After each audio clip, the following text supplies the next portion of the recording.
कैसे अदूरदर्शी हैं ये लोग जो ये भी नहीं सोचते कि भारत नहीं रहेगा तो वे कहाँ रहेंगे। हो सकता है कुछ लोग विदेश भाग जाएं, कुछ कन्वर्ट हो जाएं, लेकिन बाकी लोगों का क्या होगा। नमस्कार मित्रों, असम से सूचना यह है कि यहाँ मठ मंदिर जंगल जगह जगह घुसे बैठे हैं बांग्लादेशी घुसपैठिए। लगभग 49 लाख बीघा जमीन पर इनका कब्जा है, जिसमें 2 गोवा बस सकते हैं। पुलिस द्वारा अवैध कब्जा खाली कराने के प्रयास में जो हिंसा हुई वहां, उसके बारे में हम सुन चुके हैं।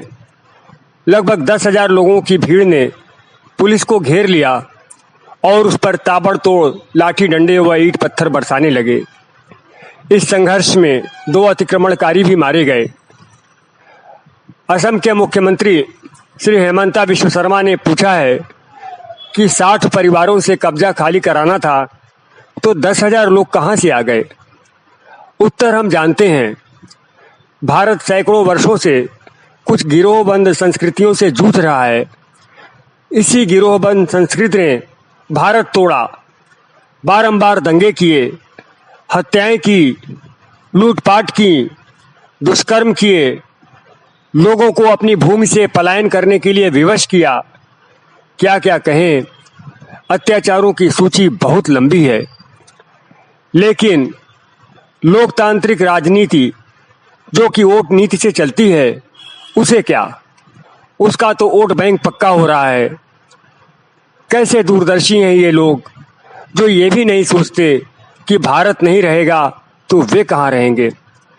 हो सकता है कुछ लोग विदेश भाग जाएं, कुछ कन्वर्ट हो जाएं, लेकिन बाकी लोगों का क्या होगा।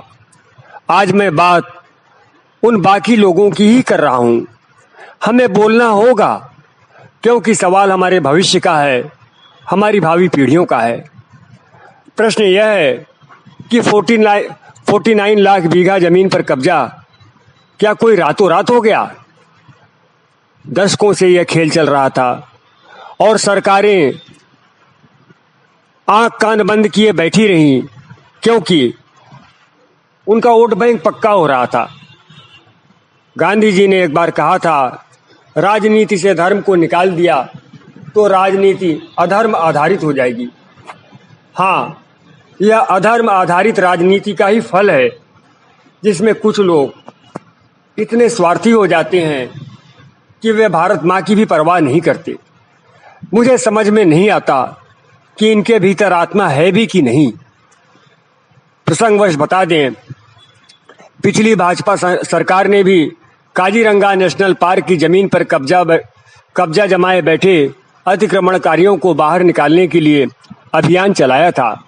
लेकिन प्रश्न ये है कि उसके पहले की सरकारों ने क्या किया। क्यों समस्या को इतना विकराल होने दिया गया। 2017 में एक सरकारी पैनल की रिपोर्ट में आया था कि कुछ लोग दिन रात जमीन कब्जाने में लगे हुए हैं। आदिवासी विरोध करते हैं तो उन्हें हथियारों का सामना करना पड़ता है। ऐसे ही कई गांव के गांव बसा दिए गए। अनेक नदी द्वीपों पर भी इनका कब्जा हो चुका है। असम में सबसे अधिक अतिक्रमण वैष्णव मठों का हुआ है, जिन्हें वहां सत्र कहा जाता है। प्राचीन मंदिरों की भूमि पर भी जमकर कब्जा हुआ है। एक आरटीआई से पता चला कि असम के कुल जंगली क्षेत्र का लगभग 22% हिस्सा अतिक्रमणकारियों के कब्जे में है। यहाँ के 33 जिलों में से 15 जिलों में बांग्लादेशी घुसपैठिए हावी हैं, ऐसा बताया जा रहा है। अतिक्रमणकारियों ने अवैध गांव के गांव बसा लिए हैं। 1983 में इन घुसपैठियों ने असम के 8 स्थानीय नागरिकों को मार डाला था, क्योंकि वे अपनी जमीनें इन अतिक्रमणकारियों से वापस लेने का प्रयास कर रहे थे। मित्रों, असम आज का नहीं है, असम की संस्कृति आज की नहीं है। यहाँ के नागरिकों का इतिहास 5 वर्ष से भी अधिक प्राचीन है। जहाँ तक धौलपुर के अतिक्रमण की बात है, 1970 के दशक में यहाँ नगांव से 37 परिवार आए थे और 1981 के अंत तक 100 परिवार यहाँ बस गए। इसके बाद इस पूरे क्षेत्र में 77,000 बीघा जमीन अतिक्रमणकारियों के कब्जे में चली गई। धौलपुर का 5,000 वर्ष पुराना शिव मंदिर ब्रह्मपुत्र नदी के बीच में एक पहाड़ी पर स्थित है।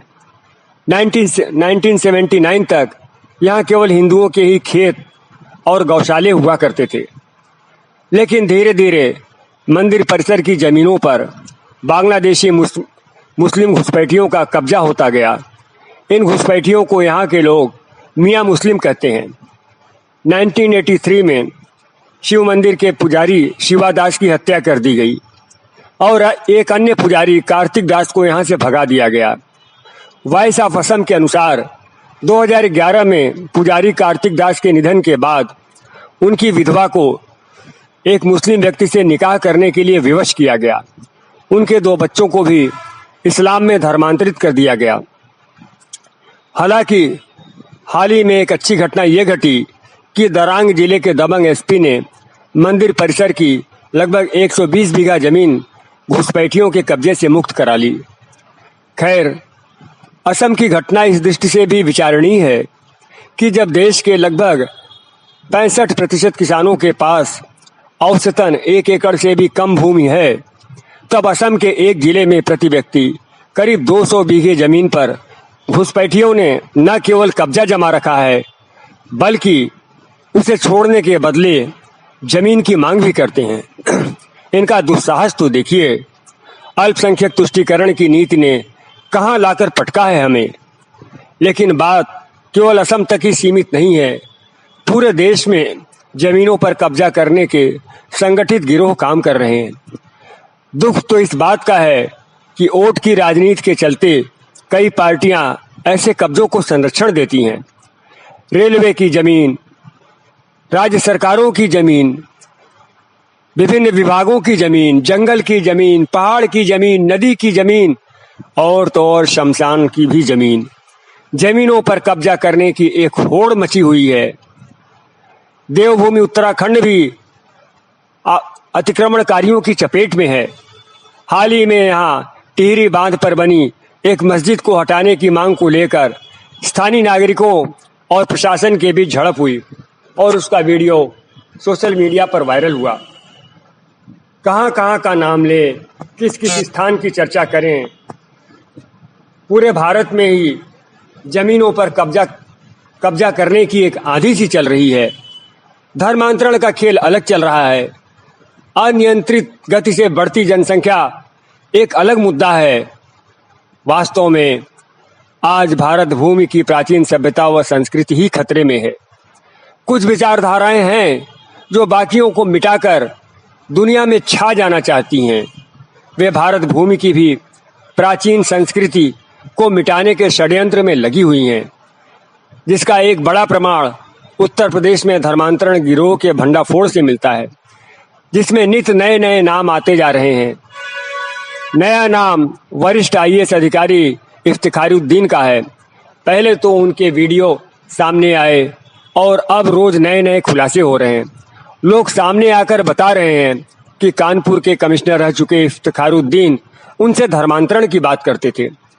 कल्याणपुर स्थित राजकीय उन्नयन बस्ती के पूर्व अध्यक्ष निर्मल कुमार त्यागी ने बताया कि इफ्तिखारुद्दीन ने बस्ती उजाड़ने की धमकी देकर सैकड़ों परिवारों का धर्मांतरण करने का प्रयास किया था।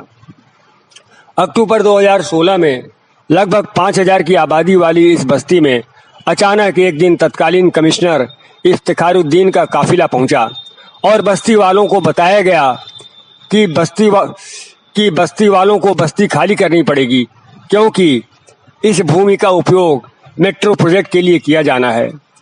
बाद में उन्होंने लोगों को लालच दिया कि यदि वे धर्मांतरण कर लेंगे तो पैसे भी खूब मिलेंगे और अलग बस्ती भी मिलेगी। लेकिन यहाँ के लोगों ने इस ऑफर के बावजूद धर्म परिवर्तन करने से मना कर दिया और न्यायालय पहुंच गए, जिसके बाद बस्ती हटाए जाने का डर समाप्त हुआ।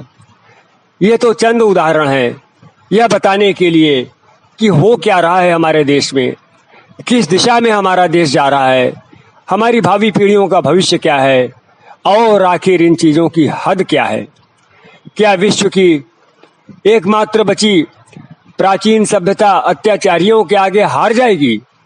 हेमंता विश्व शर्मा और योगी आदित्यनाथ जैसे नायक कितने हैं हमारे यहाँ। क्यों नहीं हर एक राज्य में हेमंता और योगी होने चाहिए, और होने चाहिए तो उन्हें लाएगा कौन? हम ही तो किस बात का इंतजार कर रहे हैं हम? आखिर कब जागेंगे हम? कब अपने क्षुद्र स्वार्थों से ऊपर उठकर देश के बारे में सोचेंगे? जबरदस्ती का एक नया विवाद मीर भोज को लेकर शुरू हो गया है। अरे क्या फर्क पड़ता है कि वे गुर्जर थे कि राजपूत? वे राष्ट्रीय नायक थे, क्या इतनी पहचान पर्याप्त नहीं है? हम बार बार दुश्मनों के ट्रैप में क्यों फंस जाते हैं? वे जानते हैं कि हम संगठित हो गए तो उनकी साजिशें नहीं चल पाएंगी, इसलिए वे हमें विभाजित करने का प्रयास करते हैं। कभी ये जुमला उछाल दिया जाता है कि आदिवासी हिंदू नहीं है, तो कभी सवर्ण और दलित का मुद्दा उछाला जाता है। अरे मत फंसो इनके चक्करों में। जो तुम्हें जातियों में विभाजित करें उन्हें अपना हितैषी बिल्कुल मत समझो, फिर चाहे वे तुम्हारी अपनी ही जाति के क्यों न हो।